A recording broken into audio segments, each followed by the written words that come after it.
os estudantes universitários chegam à universidade com uma proficiência na leitura baixíssima. E ele fala assim, onde tudo isso começou?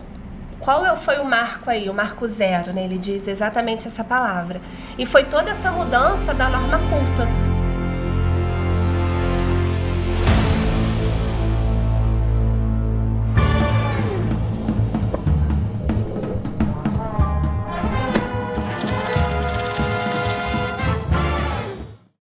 Eu tenho o hábito, desde que a escola aderiu isso, eu já conhecia porque o Júnior já tinha falou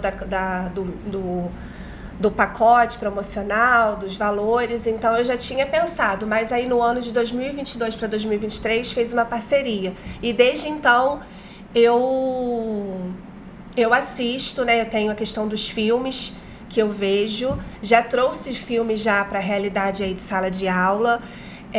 Os programas também, eu sou uma consumidora, eu Conversa Paralela, a questão dos insights, dos podcasts, da Mundo Invertido também, já trouxe a questão das gírias, de acordo aí com algum conteúdo de sala de aula, mas eu sou uma consumidora, assim, ativa. Assim como a gente havia assistido o documentário, né, de Assassinar a Língua Portuguesa, além do documentário, a gente também lê os artigos, né, da Lara e do William, né, do Tudo Converge pro Texto. Exatamente. A gente já fez essa discussão prévia, né? Eu entrei aqui no SEC esse ano, então é a primeira vez que eu estou tendo acesso, já ouvi falar antes, né, mas tendo esse acesso de poder compartilhar com outros professores, né, com a Noelle, com o Igor, isso é muito bom, porque às vezes a docência é algo muito solitário, né? Exatamente. E isso é essencial. E eu acho que os podcasts têm assuntos bem relevantes, bastante. Os artigos também são muito interessantes, então acho que é uma plataforma que tem a acrescentar, né? Mais do que... E o que a Brasil Paralelo faz, assim? Eu já trabalho aqui há muitos anos, né? A gente acaba vendo televisão, a grande mídia, mas a Brasil Paralelo, o que ela traz? Em diversas áreas da nossa vida, ela quer trazer essa questão da verdade. Então, num dos assuntos assim, mais simples, a questão da infância raiz. Como era a nossa infância antigamente, como é a infância do aluno hoje. Então, assim, tem humor, tem a questão das imitações, mas também tem a questão assim da reflexão. Então eu vejo que os conteúdos da Brasil Paralelo, eles trazem essa questão da verdade, de como era, né? O mundo está invertido, aí tem todo um significado por trás disso. Por que o mundo está invertido? Porque coisas que a gente fazia, que davam certo enquanto éramos crianças, foi se perdendo. O que é uma arte hoje? Será que uma arte hoje é simplesmente uma parede com uma casca de banana colada e eu simplesmente falar que é arte? Que é um clássico, né? O que é um clássico hoje? Então, assim, eu vejo que os conteúdos da Brasil Paralelo, eles nos deixam, assim, eles nos dão a verdade, eles fazem realmente a gente pensar, sabe? Eu acho que é sair daquela bolha, dessas ideologias, dessas coisas, assim, tão banais. É colocar a gente para refletir mesmo sobre o nosso lugar no mundo, sobre como são as coisas de fato, independente de política, de religião, mas traz através de um filme, de uma mensagem do filme, que os filmes são muito bem escolhidos, traz a questão da conversa paralela, com assuntos assim relevantes mesmo, e coloca assim, caramba, eu nunca tinha pensado por esse lado e tem total sentido. Então, assim, é um conteúdo que, quando a gente passa a consumir verdadeiramente, a gente vê ele em diversas situações da nossa vida. E a gente, como educador, então, se a gente acredita na proposta, a gente joga isso para os alunos, né? Então, eu acho que é trazer a verdade. E o porquê dessa verdade? É enxergar a vida de um outro olhar, né? Com outro olhar. Hoje nós estávamos conversando, inclusive, sobre o Machado de Assis, que é um gênio, não tem outra palavra para descrevê-lo. Ele, na época dele, né, estudiosos como Bechara, que é um grande gramático da língua portuguesa, falam que o Machado de Assis ele é tão genial que, sem ter tanto acesso à sintaxe, né, que a sintaxe seria a vida do português, a organização, né, de como tudo funciona, do sentido que você quer dar ao texto. Exato. Se fazer entender, né? Se fazer entender. O português, ele veio do latim, né? Então, a gente tem aí toda uma história. E o Machado de Assis, não tendo tanto tanto assim, né, acesso mesmo à sintaxe, ele já era genial. Ele já escrevia de uma maneira genial. Com né? intenção para se captar a mensagem. Exatamente. E isso é fantástico, fantástico. Como ele apreendeu isso? Provavelmente lendo, né? Lendo. Se a gente pudesse dar um chute aqui, seria lendo muito, assim. Então, essas produções, elas não podem morrer. A gramática normativa não pode morrer. A gramática normativa, ela não é opressora, né? Ela é libertadora. Porque desde o momento que você entende e você se faz entender, é algo libertador, né? Porque o conhecimento nunca é demais. E o português, né, é uma coisa básica, a gente vê até hoje para concursos e tudo mais. E muitas vezes isso se perde por influência da tecnologia, né, do imediatismo. Exatamente. Muitos alunos não conseguem mais ler textos grandes, né? Se torna cansativo, não tem mais o prazer pela leitura. E acredito também que coisas como a música, né? Músicas com muitos desvios gramaticais também influenciam nessa questão.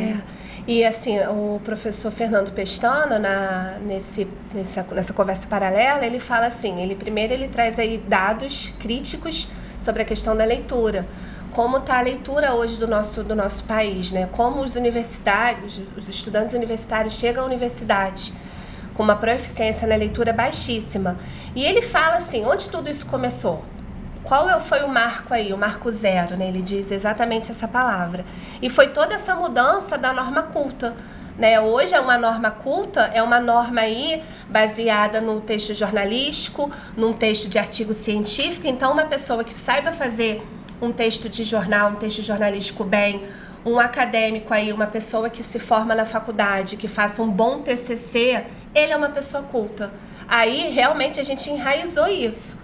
Mas será que é? Será que o produto final, que é o nosso aluno na sala de aula, né? É o que a gente trabalha, será que eu me basear nisso para ser chamado realmente de culto, eu tô indo num caminho legal? Não, é exatamente assim. Ele traz tudo isso, ele traz assim, que a verdadeira norma culta é aquela linguagem realmente com beleza, com polidez, trabalhando, cultivando, né? Trabalhando aí a norma literária, os grandes clássicos, e isso se perdeu. Então, a nossa responsabilidade, ele usa o termo meia-culpa. Até que ponto nós somos professores, somos responsáveis? Porque, assim, se a gente falar em formação, Noelle, eu também não tive gramática normativa na faculdade. Eu tive aí grandes questões pedagógicas que são muito importantes, filosóficas, socialistas, literatura brasileira, portuguesa, mas aí o básico, a gramática, o uso da língua, eu saber usar corretamente a língua, saber o que é um artigo, o que é um substantivo, quando que eu vou usá-los, o que é uma linguagem figurada, o que é uma linguagem literal. Então, assim, a nossa responsabilidade, ela é muito grande e o nosso sentimento é assim, poxa, eu não tive isso, mas eu preciso que o meu aluno tenha. Eu preciso que a formação dele seja diferente. Então, assim, é mais assim, essa conversa paralela, assim, é uma grande verdade, tudo que ele coloca do início ao fim, e cabe a nós mudarmos, né? Trazer a literatura, resgatar isso. Fazendo um paralelo também com a questão do cultivo e da colheita, né? Do cultivo e da colheita. Eles falam sobre o cultivo. O Bechara também diz isso, né? Que quando você lê, você precisa não só colher informação, você precisa colher a informação e estudar ali os mecanismos linguísticos que o autor, né, ou a autora utilizaram para passar a informação para você. Então, estudar gramática normativa não precisa ser somente decoreba. É evidente que algo a gente vai decorar, né? Não, a gente precisa, inclusive, da decoreba, porque ela vai nos dar igual decorar uma tabuada. Preposição, né? Precisamos saber as preposições. Mas não adianta eu saber aquela listinha de tabuada, não adianta saber o uso do porquê se eu não sei aplicar. Exatamente. A gente fala muito, assim, a questão de substantivo, né? O aluno hoje, assim, se a gente parar para pensar, a questão do como, né? Eu não sei se o como, qual classe gramatical, se vai ser um verbo, se vai ser uma conjunção. Sim. Então, assim, a decorar faz parte, mas é mais do que isso. Não adianta decorar sem saber, né? Exatamente. Por exemplo, nós sabemos que microfone, mesa, livro são substantivos comuns, né? Como a gente até comentou sobre isso hoje. Mas o que é um substantivo comum, né? Substantivo comum é uma coisa comum a todos. Então, a Noelle tem um nome, o Igor tem um nome, o John tem um nome, né? Eu tenho um nome. Por isso é um substantivo comum, é algo comum a todos, né? Então, além de decorar os termos, até a Lara comentou isso, né? Você entender o princípio primeiro para depois aplicá-lo, para depois nomeá-lo, né? Até porque se a gente parar para pensar, se eu somente ficar restrita, por exemplo, o azul do céu hoje está esplendoroso. Uma frase assim básica que eu pensei. Se eu pensar em azul, lá na minha origem, lá no meu segundo ano dos anos primários, eu vou saber que azul é um adjetivo. Mas e nesse contexto na frase? Né? Então, assim, aos poucos, o meu aluno ele tem um entendimento assim, azul primeiramente é um adjetivo. Sim. Mas aí foi colocado depois de um artigo. Sim. Então, passou a ser adjetivo ou substantivou? Exato. Então, esse conhecimento e essa consciência da língua. E assim, realmente, o professor William Cruz, num texto que foi indicação da Lara Brenner, num programa da Brasil Paralelo, ele fez um livro Tudo Converge para o Texto. E ele usa uma frase que eu, como professora, né, acredito que você também, para que eu vou usar a gramática? Eu já tive alunos que me perguntaram depois de um conteúdo, para que eu vou usar isso? O que não é o que eu vou usar a gramática. A pergunta não é o que eu vou usar isso no meu dia a dia. Não. O que é sabendo disso vai mudar na minha vida. O que a gramática que eu sei, ela vai mudar na minha vida. Na minha forma de entender as coisas, na minha forma de falar, na minha forma de me expressar. Então, a diferença é essa. É trazer isso já para as bases, né? Para o nosso aluno na sala de aula. E fazê-lo entender que o português e a gramática estão em tudo. Estão em tudo. Desde uma reclamação que você precisa fazer sobre um produto que chegou errado à sua casa, redigir um e-mail. Se apresentar, fazer uma entrevista de emprego. Uma entrevista de emprego, né? Se comunicar, porque... nas relações pessoais e profissionais. Exatamente. Tudo é a língua. É a forma que você enaltece um nome, que você enaltece um verbo, que você muda uma conjunção no início da frase para o final. É toda uma intenção. E é isso, e a gente sabe que uma sociedade que ela não escreve bem, ela não lê bem, ela tá condicionada ao fracasso. Ela não sabe pensar, então a maneira que as palavras, que o mundo vai se apresentar para ela, o mundo ele vai saber escolher as palavras de uma forma que seja convincente. Então, e o nosso aluno, ele tem que ser um ser pensante. Sim. Mas ele só vai ser um ser pensante se ele ler, se ele buscar, se ele puder... Não substituir a leitura pelos meios de comunicação de massa, né? Também tem isso. Eu acho que a gente precisa ser poliglota na nossa própria língua. Não faz sentido a gente querer aprender inglês, né? Que, a meu ver, é um requisito básico hoje você aprender inglês, inclusive, sem a gente antes saber do português, né? Saber do português, e como o dominar. português é fantástico, como o português evoluiu do latim, né? Como a gente tem a ordem sintática, né? Que em latim a gente não tinha ordem sintática. Exatamente. A classe gramatical das palavras, se eu invertesse a frase, não ia mudar, né? Em português eu tenho Pedro matou o João. Quem matou foi Pedro. Se eu inverter, muda quem matou, né? Mas no latim não era assim. A terminação das palavras que dizia quem era o sujeito, por exemplo, né?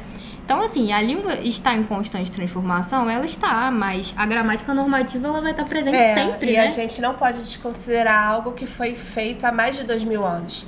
Será que uma mudança aí que foi feita de 50 anos, de 40 anos, então ela rebaixa tudo que foi aí construído ao longo de 2000 anos?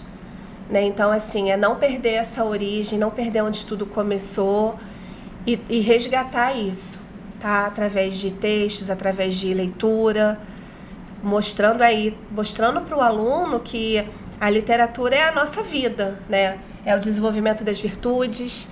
Eu leio Machado de Assis, eu leio Fernando Pessoa, não simplesmente para ler ali, para ver uma simples narrativa, mas tudo que está ali, todas as crises existenciais. Sim. Linguagem conotativa, que a gente tem muita dificuldade hoje em dia que os alunos entendam a linguagem conotativa também, então, né? assim, é polir, é trazer para o nosso aluno, de acordo aí com cada faixa etária, uma linguagem mais polida, uma linguagem mais trabalhada, uma linguagem mais pensada.